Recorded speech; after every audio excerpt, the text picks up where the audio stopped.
CPM സംസ്ഥാന സമ്മേളനം കഴിഞ്ഞതോടെ പാർട്ടിയിൽ പ്രതിസന്ധി രൂക്ഷമാകുകയാണ്. സംസ്ഥാന സമിതിയിൽ ഉൾപ്പെടുത്താത്തതിലുള്ള പ്രതിഷേധം പത്മകുമാർ തുറന്നു പറഞ്ഞതിനു പിന്നാലെ പാർട്ടി നേതൃത്വത്തോടുള്ള എതിർപ്പുമായി പി ജയരാജന്റെ മകൻ ജെയിൻ രാജും രംഗത്തു വന്നു. വീണ ജോർജിനെ സംസ്ഥാന സമിതിയിൽ ക്ഷണിതാവാക്കിയതിൽ പത്മകുമാർ പരസ്യമായി അതൃപ്തി പ്രകടിപ്പിച്ചിരുന്നു. സമാനമായ രീതിയിൽ കൂടുതൽ നേതാക്കളും വിയോജിപ്പ് പ്രകടിപ്പിച്ചതോടെ സംസ്ഥാന നേതൃത്വം പ്രതിരോധത്തിലായിരിക്കുകയാണ്. അതേസമയം പത്മകുമാറിനെ തള്ളി CPM പത്തനംതിട്ട ജില്ലാ സെക്രട്ടറി രാജു എബ്രഹാം രംഗത്തു വന്നു. അങ്ങനെ പറഞ്ഞിട്ടുണ്ടെന്ന് ഞാൻ കരുതുന്നില്ല.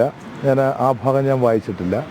ഇനി അങ്ങനെ പറഞ്ഞിട്ടുണ്ടെങ്കിൽ തീർച്ചയായിട്ടും അത് വസ്തുതാപരമായി ശരിയാണോന്ന് എനിക്ക് തോന്നുന്നില്ല. കാരണം മന്ത്രി എന്ന നിലയിൽ വീണ ജോർജിൻ്റെ പ്രവർത്തനം വളരെ മികച്ചതാണ്. ആറന്മുള മണ്ഡലം പോലെ വിജയിക്കാൻ വളരെ ബുദ്ധിമുട്ടുള്ളൊരു മണ്ഡലത്തിൽ വളരെ മിന്നുന്ന വിജയം 2 തവണ നേടി. കൂടുതൽ വിവരങ്ങളുമായി പ്രജിത് മോഹനൻ ചേരുന്നു. പ്രജിത്ത്, CPM സംസ്ഥാന സമ്മേളനത്തിന്റെ സമാപന ദിവസം തന്നെ വിവാദങ്ങളും കൊഴുക്കുന്ന കാഴ്ചയാണ് കണ്ടത്. പത്മകുമാർ ഫേസ്ബുക്ക് പോസ്റ്റ് ഇട്ട് അതൃപ്തി പരസ്യമാക്കുന്നു.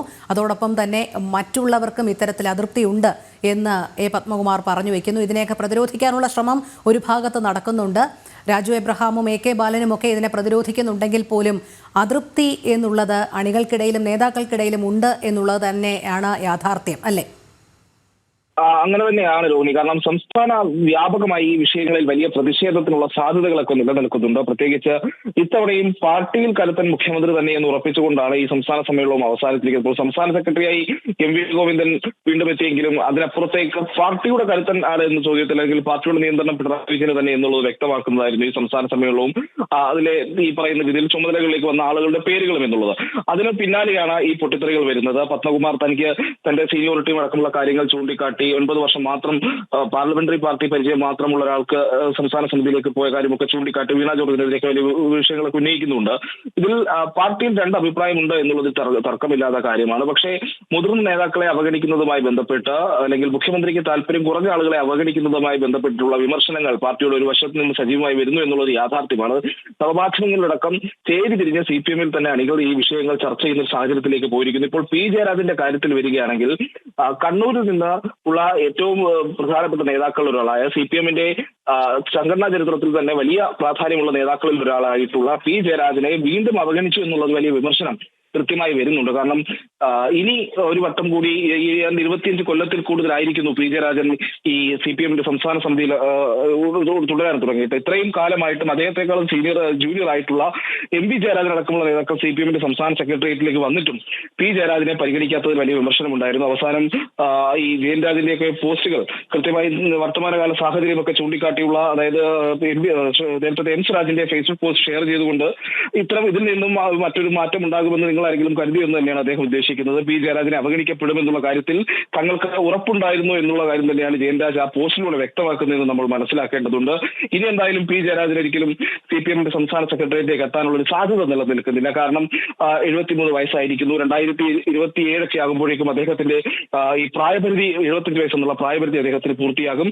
അതോടെ 2028 മാസം നടക്കാൻ സാധ്യതയുള്ള അടുത്ത സംസ്ഥാന സമ്മേളനത്തിലൊന്നും ഈ കൃത്യമായൊരു ചുമതലയിലേക്ക് CPM-ന്റെ സംസ്ഥാന സെക്രട്ടേറിയറ്റിലൊന്നും അദ്ദേഹം എത്താനുള്ള ഒരു സാധ്യത ഇല്ല. ഏതാണ്ട് സംസ്ഥാന സമിതിയിൽ തന്നെ CPM-ന്റെ കണ്ണൂരിലെ ഏറ്റവും പ്രധാനപ്പെട്ട നേതാക്കളിൽ ഒരാളായ വലിയ CPM അണികൾക്കിടയിൽ വലിയ പിന്തുണയുള്ള പി ജയരാജന്റെ CPM രാഷ്ട്രീയം അവസാനിക്കും എന്നുള്ളൊരു സാധ്യത തന്നെയാണ് ഇപ്പോൾ തെളിഞ്ഞു നിൽക്കുന്നത്. അങ്ങനെ ആകണം എന്നുള്ളത് ഉറപ്പുവരുത്തി എന്നുള്ളതാണ് ഈ ഘട്ടത്തിൽ വരുന്ന ഏറ്റവും പ്രധാനപ്പെട്ട വിമർശനങ്ങളിൽ ഒന്ന്. അതോടൊപ്പം തന്നെ പല ജില്ലകളിൽ നിന്നുമുള്ള പ്രധാനപ്പെട്ട നേതാക്കളെ സംസ്ഥാന സമിതിയിലും സെക്രട്ടേറിയറ്റിലും ഒക്കെ തഴഞ്ഞതുമായി ബന്ധപ്പെട്ടുള്ള വിവാദങ്ങളും വിമർശനങ്ങളും ഒക്കെ നിലനിൽക്കുന്ന ഒരു സാഹചര്യമുണ്ട്. ഇപ്പോൾ പാലക്കാട് നിന്ന് AK ബാലന്റെ ഒഴിവിലേക്ക് MV രാജേഷ് സംസ്ഥാന സെക്രട്ടറിയിൽ എത്തുമെന്നുള്ളൊരു പ്രതീക്ഷയുണ്ടായിരുന്നു. പക്ഷേ അത് ഉണ്ടായില്ല എന്നുള്ളതൊരു ചർച്ചയായിട്ടുള്ള വിഷയമാണ്. അതോടൊപ്പം ആനാവൂർ നാഗപ്പന്റെ ഒഴിവിലേക്ക് തിരുവനന്തപുരത്ത് നിന്ന് ആരും എത്താത്ത ഒരു സാഹചര്യം നിലനിൽക്കുന്നു. ഈ ഇത്രയധികം വിമർശനങ്ങൾ ഉണ്ടായിട്ടും, പ്രത്യേകിച്ച് EP ജയരാജനുമായി ബന്ധപ്പെട്ട് അടുത്ത കാലത്തുണ്ടായിട്ടുള്ള പല വിവാദങ്ങളും നമുക്കറിയാം. പക്ഷേ ജയരാജന് ഒരു തരത്തിലുള്ള ഇളക്കവും സംഭവിച്ചിട്ടില്ല എന്നുള്ളൊരു സാഹചര്യവും നിലനിൽക്കുന്നു.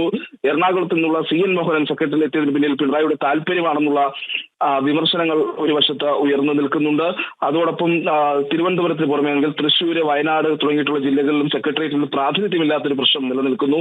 അവിടെയാണ് പിന്നീട് പക്ഷേ പ്രതീക്ഷിച്ച പോലെ പി ശശി സെക്രട്ടറിയിൽ എത്താത്തൊരു സാഹചര്യം ഉണ്ടായിരുന്നു. അതിന് വലിയ പ്രശ്നങ്ങൾ ഉണ്ടായിട്ടില്ല എങ്കിലും പ്രധാനമായും ഈ പ്രശ്നങ്ങൾ ഉയരുന്നത് ഇത്രയും കാലം നിന്ന് പി ജയരാജനുമായി ബന്ധപ്പെട്ടുള്ള വിമർശനങ്ങൾ തന്നെയാണ്. പി ജയരാജന് അർഹതപ്പെട്ട സ്ഥാനം നൽകില്ല എന്നുള്ള രീതിയിലുള്ള വലിയ വിമർശനങ്ങൾ അത് CPM അണികൾക്കിടയിലുണ്ട്. ഒരു വശത്ത് പത്മകുമാറിന്റെ തുറന്നു പറച്ചിലിനെതിരെ വലിയ വിമർശനങ്ങൾ ഉണ്ടാകുമ്പോഴും വീണ ജോർജിന്റെ സംഘടനാ പാരമ്പര്യം എവിടെ എന്നുള്ള ചോദ്യവും അണികൾക്കിടയിൽ വലിയ സജീവമായി നിലനിൽക്കുന്നുണ്ട്.